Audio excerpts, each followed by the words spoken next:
নিজের ভেরিফাই পেজে নারী ফুটবলার সুমাইয়ার আবেগঘন পোস্ট।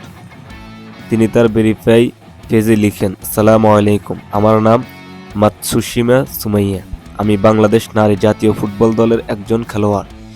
ইংরেজি মাধ্যমে শিক্ষার্থী হিসাবে ইন্টার স্কুল টুর্নামেন্টে থেকে মালদ্বীপে লিগ খেলে জয়ী হওয়া এবং শেষে 2024 সালের সাব নারী ফুটবল চ্যাম্পিয়নশিপে বাংলাদেশকে শিরোপা এনে দেওয়া।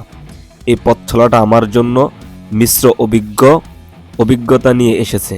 আমি যখন এই পথ বেছে নিয়েছিলাম তখন আমার স্বপ্ন ছিল এমন তরুণ শিক্ষার্থীদের অনুপ্রাণিত করা যাদের বাবা মা শুধুমাত্র পড়াশোনার দিকেই মনোযোগ দিতে বলতেন।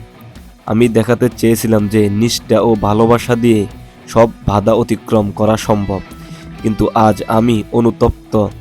আমার পড়াশোনা, পরিবার, ঈদ সবকিছু ত্যাগ করে এমন একটি দেশের জন্য খেলেছি যে দেশ আমাদের ত্যাগের মূল্যায়ন করতে জানে না। আমি আমার বাবা মায়ের সঙ্গে লড়াই করেছি ফুটবল খেলতে, এই বিশ্বাস নিয়ে যে আমার দেশ আমার পাশে থাকবে। কিন্তু বাস্তবতা ভিন্ন। একজন ক্রীড়াবিদের মানসিক স্বাস্থ্যের প্রতি কেউ আসলেই গুরুত্ব দেয় না। আমার নিজের এবং আমার সতীর্থদের হয়ে ইংরেজিতে একটি চিঠি লেখার মতো ন্যূনতম যোগ্যতা আমার আছে, যেখানে আমরা আমাদের অভিজ্ঞতা তুলে ধরতে পারি।